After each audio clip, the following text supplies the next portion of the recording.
और बहुत मेहनत कर रहे हैं हम लोग। तो उन तमाम सिंगरों से मैं रिक्वेस्ट करती हूँ हाथ जोड़ के कि प्लीज़ ऐसे अश्लील गाने ना गाएं। हम लोग बहुत मेहनत कर रहे हैं हमारी इंडस्ट्री को आगे बढ़ाने के लिए।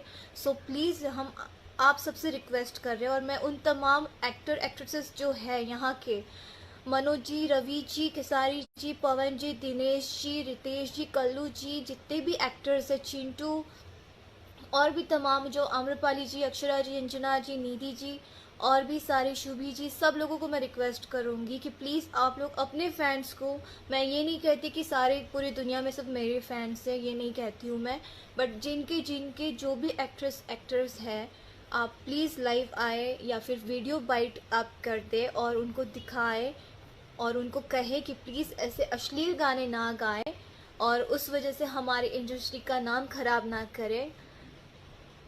और एक बात मैं आपसे कहना चाहूँगी, मैं गुजराती हूँ, मैं बिहार से नहीं हूँ, बट मैं यहाँ पे काम करती हूँ, यहाँ पे मैं वर्क करती हूँ। आज मैं यहाँ इस इंडस्ट्री की, बिहार की, भोजपुरी इंडस्ट्री की रिस्पेक्ट करती हूँ।